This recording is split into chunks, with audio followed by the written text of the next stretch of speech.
વિરામ બાદ આપનું સ્વાગત છે. આપ જોઈ રહ્યા છો ભક્તિ સંદેશ.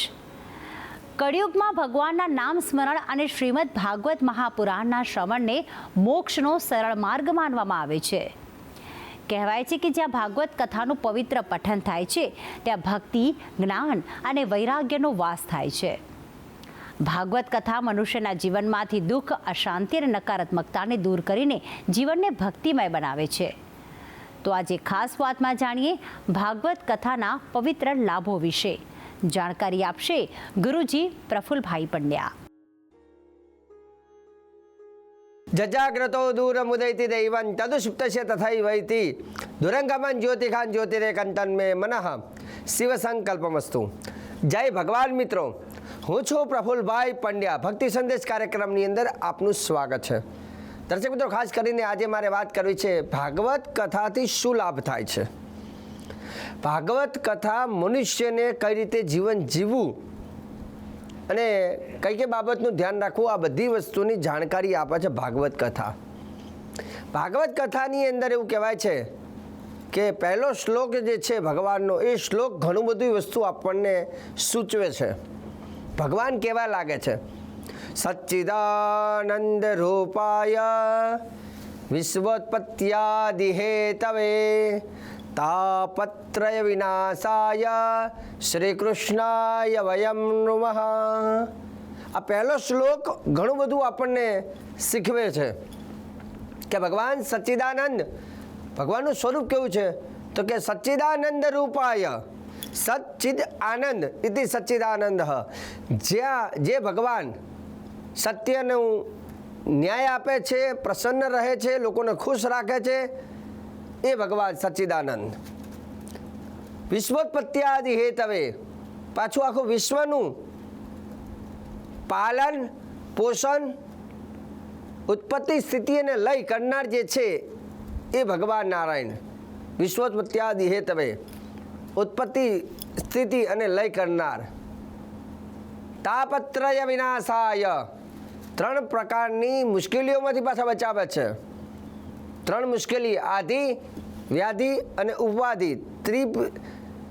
તાપત્રય વિનાશાય, ત્રણ પ્રકારના દુઃખોને વિનાશ કરે છે. શ્રી કૃષ્ણાય વયમ નમઃ, એ ભગવાનને હું નમસ્કાર કરું છું. એ આ પહેલો શ્લોક છે. આધિ દૈવિક, આધિ ભૌતિક ને આધ્યાત્મિક, ત્રિવિધ તાપ દોષ નિવારણાર્થમ. એવું કહેવાય છે કે ભાગવતની અંદર જ્યારે સંતાનની વાત કરી છે ને, તો એની પણ હું તમને કથા કહું છું. પહેલાં તો ભક્તિ અને નારદજીની વાત કહું છું. નારદજી જ્યારે કલિયુગની શરૂઆત થઈ એટલે એવું કહેવાય છે કે નારદજી તમામ તીર્થોમાં ફરતા ફરતા ફરતા ભ્રમણ કરતાં કરતાં એવું કહેવાય છે કે એક જગ્યાએ આવ્યા અને એક જગ્યાએ એમને જોયું તો કલિયુગ બધી જગ્યા ઉપર હાવી થઈ ગયો છે. અને કલિયુગ હાવી થવાથી દરેક મનુષ્ય અસત્યનું આચરણ કરતા થઈ ગયા છે, જૂઠું બોલતા થઈ ગયા છે. મનુષ્યને ગ્રાસ કરી ગયો છે કલિયુગ. બોલે કાંઈક અલગ અને કરે કાંઈક અલગ. એવું કહેવાય છે કલિયુગથી મનુષ્ય એટલો સ્વાર્થી બની ગયો છે કે પોતાનો સ્વાર્થ જ બધી જગ્યાએ દેખાય છે. ધર્મ નષ્ટ થવા લાગ્યો ધીરે ધીરે. અને આ બધું જોઈ નારદજી ચિંતા કરતાં કરતાં એક વૃક્ષની સામે નજર પડી. ત્યારે એક વૃક્ષની નીચે એક બેન હતા અને એમના ખોળાની અંદર એમના વૃદ્ધ અવસ્થામાં બે વ્યક્તિ હતા. ત્યારે નારદજી જઈને પૂછે છે કે હે દેવી, તમે કોણ છો અને તમારા આ ખોળામાં આ બે વૃદ્ધ વ્યક્તિ કોણ છે? ત્યારે એ બેન કહે છે કે મારું નામ ભક્તિ છે. હું દુનિયાની અંદર દરેક જીવોમાં ભક્તિની ઉત્પત્તિ કરું છું. હું ભક્તિ છું, પણ આજે હું યુવાન છું અને મારા દીકરાઓ બંને વૃદ્ધ થઈ ગયા. આ જોઈ નારદજીને નવાઈ લાગી કે દીકરાઓ તો યુવાન હોવા જોઈએ અને મા બાપ વૃદ્ધ થવા જોઈએ, પણ અહીંયા મા જે છે યુવાન છે અને દીકરાઓ વૃદ્ધ થઈ ગયા. ત્યારે પૂછ્યું છે ત્યારે ભક્તિ કહે છે કે મારું નામ ભક્તિ છે, મારા બે દીકરાઓ છે, એકનું નામ જ્ઞાન અને એકનું નામ વૈરાગ્ય છે. અમે ત્રણેય જણા સતયુગ, ત્રેતાયુગ અને દ્વાપર યુગની અંદર યુવાન જ હતા, પણ જ્યારે કલિયુગનો પ્રવેશ થયો એટલે મારા બે દીકરાઓ તરત વૃદ્ધ થવા લાગ્યા અને વૃદ્ધ થવાથી અત્યારે હાલ ચાલી શકતા નથી, મારા ખોળામાં બેઠા છે. નારદજી વિચાર કર્યો કેમ આ વૃદ્ધ થયા? તો ભક્તિ કહે છે કે જ્યાં સુધી લોકોના ઘરમાં ભક્તિ હતી, જ્ઞાન હતું અને વૈરાગ્ય હતું, લોકો સ્વાર્થી નહોતા અને ધાર્મિક કાર્ય કરતા હતા, ભજન કીર્તન કરતા હતા અને ત્રણેય વસ્તુ મનુષ્યના શરીરમાં હતી, ત્યાં સુધી અમે બધા યુવાન હતા. પણ જ્યારે કલિયુગ આવવાથી મનુષ્ય સ્વાર્થી બન્યો, જ્ઞાન અને વૈરાગ્ય નષ્ટ થઈ ગયું, એટલે મારા બંને દીકરાઓ વૃદ્ધ થયા છે. પણ હું હજુ ભક્તિ હજુ લોકોમાં ક્વચિત ક્યાંક હજુ ભક્તિ છે, એટલે ત્યાં સુધી હું યુવાન છું. પણ ભક્તિ જ્યારે નષ્ટ થશે ત્યારે હું પણ વૃદ્ધ થઈ જઈશ.